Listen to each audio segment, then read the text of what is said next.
নিরাপত্তার বন্দোবস্ত করতে হবে চিকিৎসক নার্সদের জন্য, তাদের নিরাপত্তায় যাতে কোনো শিথিলতা না থাকে, এমনটাই সর্বোচ্চ আদালতের নির্দেশ। আর আজ থেকেই কিন্তু সিআইএসএফ মোতায়েন হচ্ছে। সরাসরি আপনাদের নিয়ে যাব ময়ূক চক্রবর্তী, আমাদের প্রতিনিধি রয়েছেন আমাদের সঙ্গে। ময়ূক, আমরা জানি সুপ্রিম কোর্টের নির্দেশ মতো আধার সেনার নজরদারিতে এরপর থেকে থাকবে আরজি কর মেডিকেল কলেজ, সেক্ষেত্রে এখনো পর্যন্ত কি ব্যবস্থাপনা? দেখো, দিন কয়েক আগেই সুপ্রিম কোর্টের তরফ থেকে, সর্বোচ্চ আদালতের তরফ থেকে বলা হয় যে আধা সেনার নজরদারিতে আরজি কর মেডিকেল কলেজ হাসপাতাল থাকবে। এবং গতকাল যে ছবি আমরা দেখি, একজন আইজি এবং পদমর্যাদার অফিসার সিআইএসএফ এর এবং আরও কয়েকজন সিনিয়র অফিসার তারা ইন্সপেকশন করেন, আরজি করের অ্যাডমিনিস্ট্রেটিভ বিল্ডিংয়ে যান, বিভিন্ন জায়গায় যান, কথা বলেন। এমনকি লালবাজারে গিয়েও কলকাতা পুলিশের সিনিয়র অফিসারদের সঙ্গে সিআইএসএফ এর একজন এডিজি পদমর্যাদার অফিসার মিটিং করেন। গতকাল সন্ধ্যাবেলায় লালবাজারের তরফ থেকে যেটা জানানো হয় যে আজ থেকেই সিআইএসএফ কিন্তু আরজি করের ভেতরে তারা নিরাপত্তার কাজ শুরু করবে এবং দু কোম্পানি সিআইএসএফ ফোর্স তারা আরজি কর হাসপাতালে, মেডিকেল কলেজ হাসপাতালে ডিপ্লয়েড থাকবে। এই দু কোম্পানি সিআইএসএফ যারা আরজি করে ডিপ্লয়েড থাকবে, তাদের থাকার যে ইনফ্রাস্ট্রাকচার সেটা কলকাতা পুলিশের কাছে সিআইএসএফ রিকোয়েস্ট করেছে যে তাদের একটা বন্দোবস্ত করে দিতে, যে তারা কোথায় থাকবেন। কলকাতা পুলিশের তরফ থেকে সেই প্রক্রিয়া তারা চালাচ্ছেন। কিন্তু আমাদের কিছু স্পেসিফিক প্রশ্ন ছিল। এতদিন পর্যন্ত আরজি কর মেডিকেল কলেজ হাসপাতালের ভেতরে একটা আউটপোস্ট ছিল, যেখানে দুজন ইন্সপেক্টর, 26 জন civic volunteer, ASI, sub inspector এরা ছিলেন। সিআইএসএফ আরজি করের ভেতরে আসার পর এই যে আউটপোস্ট যেটা লালবাজার থেকে কন্ট্রোল হতো, তারা কি ফাংশনাল থাকবে না ডিফাঙ্কড হয়ে যাবে? এই প্রশ্নের উত্তরে লালবাজারের তরফ থেকে যেটা বলা হয়েছে যে সিআইএসএফ ভেতরে নিরাপত্তার যাবতীয় বিষয়টা দেখবে এবং Kolkata police law and order অর্থাৎ আইন শৃঙ্খলা বিষয়টা দেখবে। এখন যেটা প্রশ্ন, আরজি কর হাসপাতালের ক্যাম্পাসের ভেতরে যদি সিআইএসএফ দখল নেয় আর কিছু সময়ের মধ্যেই, কলকাতা পুলিশের অফিসিয়ালসরা এই ল অ্যান্ড অর্ডার যে দেখার বিষয়টা, সেটা কি হাসপাতালের ভেতর থেকে দেখবেন না বাইরে থেকে দেখবেন? কোনো সুস্পষ্ট ইঙ্গিত এখনো পর্যন্ত পাওয়া যায়নি। তবে যে খবর পাওয়া যাচ্ছে আর কিছুক্ষণের মধ্যেই দু কোম্পানি সিআইএসএফ তারা আরজি করে চলে আসবেন।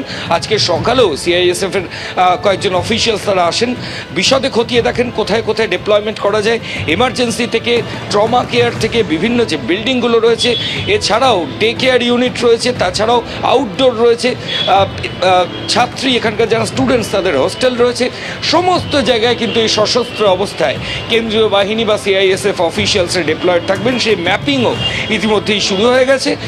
শুধুমাত্র এই সিআইএসএফ এর থাকার জন্য যে ব্যারাক বা আউটপোস্ট, সেটা এখন কোথায় হয়, কলকাতা পুলিশের অফিসিয়ালসরা কোথায় সিআইএসএফকে রাখার ব্যবস্থা করেন, সেটাই এখন দেখার। একেবারে ইমল, তুমি আমাদের সঙ্গে থাকো। অর্থাৎ সিআইএসএফ আজ দু কোম্পানি মোতায়েন করা হবে, সুপ্রিম কোর্টের নির্দেশ যেমনটা রয়েছে, তবে তাদের রাখার জন্য যে ধরনের বন্দোবস্ত তা কলকাতা পুলিশকে করতে বলা হয়েছে।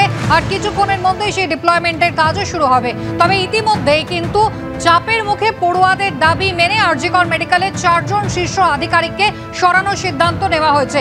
একদিকে যাকে নতুন নিযুক্ত করা হয়েছিল সেই অধ্যক্ষ সুরিতা পাল, তাকে যেমন সরানো হয়েছে, সুপার অ্যাসিস্ট্যান্ট সুপার এমএসভিপি এদেরকে সরানোর সিদ্ধান্ত নেওয়া হয়েছে। জিলাম করঞ্জাই আমাদের সঙ্গে সরাসরি রয়েছেন এই মুহূর্তে। জিলাম, যাদেরকে নতুন করে দায়িত্ব দেওয়া হলো গতকাল, তারা কি নিজেদের দায়িত্ব গ্রহণ করেছেন?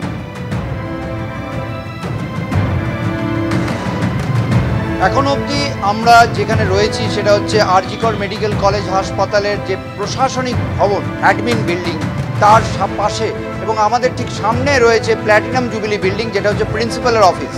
যেটা হাসপাতাল সূত্রে জানা যাচ্ছে, এখন অবধি নতুন যে প্রিন্সিপালকে দায়িত্ব দেওয়া হয়েছে সেই মানস বন্দ্যোপাধ্যায় তিনি এখনও আসেননি।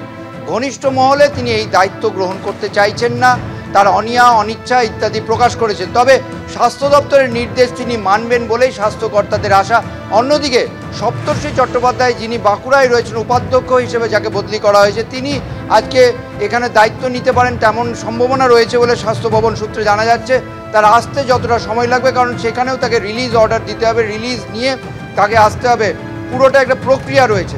অন্যদিকে সন্দীপ ঘোষ, যাকে বদলি করা নিয়ে, যাকে প্রিন্সিপাল না রাখা নিয়ে পড়ুয়া আন্দোলনকারী জুনিয়র ডাক্তারদের দাবি ছিল, তাকে প্রিন্সিপালের যে পদ ন্যাশনাল মেডিকেল, সেখান থেকেও সরিয়ে দেওয়া হয়েছে। তবে তাকে কোন পদে নেওয়া যাবে সেটা নিয়ে এখনও চূড়ান্ত সিদ্ধান্ত হয়নি।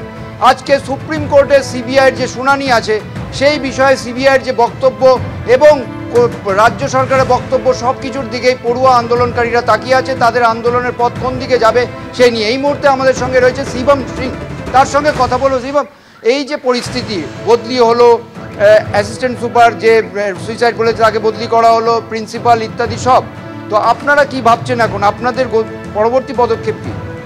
আমাদের এই স্বাস্থ্যভবন যে ডিসিশন কালকে নেওয়া হয়েছিল ওটা ওয়েলকাম জানাই, কারণ আমাদের দাবি ছিল কি 5টা যে আমাদের ডিমান্ড ছিল ওটা মানা। আর কালকে রাত্রি আমাদের খবর আসলো কি স্বাস্থ্যভবন মেনেছি।